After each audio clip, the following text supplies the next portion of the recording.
Përshëndetje të dashur miq dhe mirë se erdhët në kanalin tim. Në radhë të parë uroj që të jeni mirë të gjithë dhe që kjo periudhë të mbarojë sa më shpejt dhe të dalim të gjithë mirë dhe pas një problem. Sot nga sjell një recetë sa të shijshme, por edhe duke ndjekur hap pas hapi këtë recetë, do shikoni se sa kollaj përgatitet.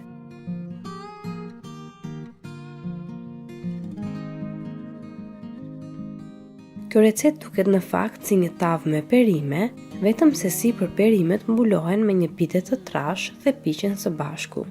Le të nisim nga puna.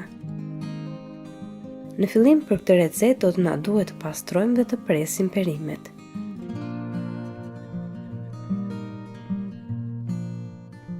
Ju mund të përdorni perimet që preferoni kur bëni tavë apo turli me perime.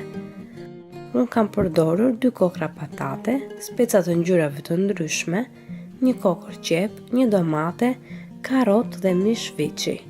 Në fillim i pastrojmë perimet dhe do t'i presim të gjitha perimet në kubik të vegjël, pasi në këtë mënyrë piqen më kollaj. Këtë recetë shumë mirë mund ta përgatisni për familjen tuaj, por edhe nëse keni mysafir apo familjar të ftuar për drek, shija që marrin perimet dhe sidomos të shoqëruara me piten që piqet sipër tyre është fantastike. Pasi i presim të gjitha perimet, presim edhe mishin në kubik të vegjël. Unë kam përdorur mish viçi, por ju mund të përdorni çfarëdo mishi që preferoni. Dhe tani është koha që t'i marinojmë. Erëzat që unë kam përdorur janë vetëm rigoni, piperi i zi, trumz dhe sigurisht krip dhe vaj ulliri. Por ju jeni të lirë të marinoni sipas dëshirës që keni, duke përdorur erëzat që preferoni më shumë me perimet dhe mishin. Në fund të gjitha perimet i përziejmë së bashku me duar në mënyrë që të marinohen sa më mirë.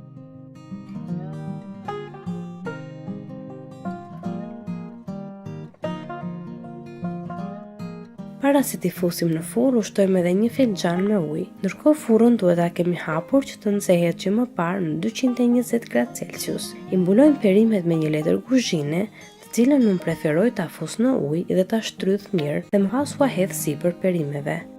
E fusim tavën në furrë dhe e lëm që të piqet në 220 gradë Celsius për 40 minuta. Ndërkohë që tava piqet, ne do të përgatisim brumin për piten me të cilën do të mbulojmë perimet. Për brumin në një tas qelçi do të hedhim 1 lugë gjelle me sheqer, si dhe 1 lugë me maja, dhe aty do të shtojmë edhe 1 gotë me qumësht të vakët ose 150 ml qumësht të vakët që të aktivizohet majaja. Do shtojmë dhe krip dhe do i përziejmë të gjithë përbërësit së bashku. Gjithashtu në tas do të shtojmë edhe 2 gota e gjysmë me miell ose 380 gram miell. Do ta punojmë brumin mirë me duar për disa minuta, derisa të shikoni që është punuar mjaftueshëm.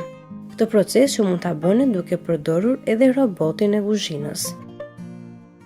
Kjo është një recetë e kuzhinës orientale, madje nëse e bënim në enbalt apo edhe në furrë druri, merr një shije edhe më të mirë. Por sigurisht që secili prej nesh do ta përshtasë recetën sipas kushteve të shtëpisë. Në fund fare, nëse u ngjisin pak duart, do të hedhim pak vaj tek brumi dhe e punojmë sërish me duar.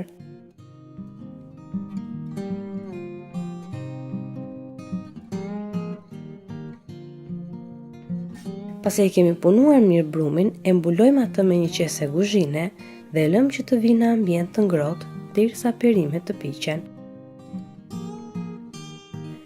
Kur kanë kaluar 40 minuta nga pjekja e perimeve në furrë, e heqim tavën dhe provojmë nëse perimet janë zbutur apo jo. Sigurisht që këtë tavë mund ta hani edhe kështu, por i gjithë lezeti i kësaj recete është tek pitja që i hidhet perimeve sipër. Tani le të shikojmë procesin e hapjes së pites. E marrim brumin që ka ardhur dhe do ta hapim në formën e një piteje. Brumin unë e kam ndarë në 2 pjesë dhe vetëm njërën prej tyre kam përdorur për piten, pasi tava ime është e vogël. Nëse ju keni një tavë më të madhe, do ta përdorni të gjithë të brum. Piten do ta hapim sipas madhësisë dhe formës që ka tava juaj. Unë e kam hapur në formë gjatësore, pasi tava ime kishte këtë formë. Mos harroni që pitja në fund duhet të ketë një trashësi mesatare, si kjo që shikoni në video. E marrim piten dhe ja vendosim tepsisë së perimeve sipër. Mos keni merak sepse tepsia është ftohur mjaftueshëm gjatë kohës që hapën brumin. E mbuloj mirë tepsinë dhe anët e saj i zë me anët e pites në mënyrë që të mos futet ajër në tavë.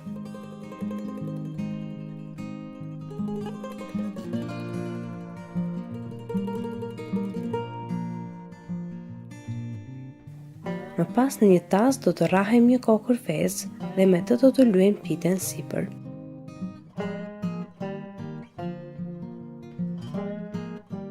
Unë i kam hedhur pite sipër edhe fara susami, por kjo është në dëshirën tuaj.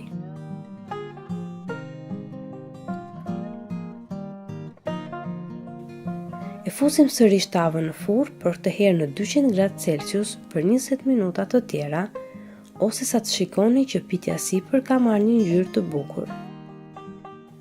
Më pas e heqim tavën nga furra dhe lëm që të ftohet pak. Dhe më pas është gati që ta servirim.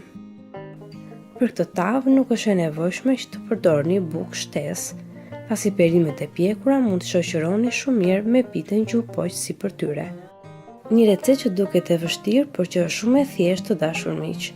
Shpresoj shumë që të ketë pëlqyer dhe nëse po, mos harroni që të jepni like apo ta shpërndani këtë recetë me miqtë dhe familjarët tuaj. Për më shumë receta të tjera mund të abonoheni në kanalin tim, pasi është falas. Gjithashtu më gjeni edhe në Instagram, si dhe në faqen time në Facebook. Për çdo pyetje apo sugjerim se çfarë recetash dëshironi që unë të postoj në ditët në vazhdim, mund të më shkruani poshtë te komentet. Bashkë do të dëgjohemi sërish në videon e radhës. Deri atëherë, Zoti ju bekatoft të gjithëve.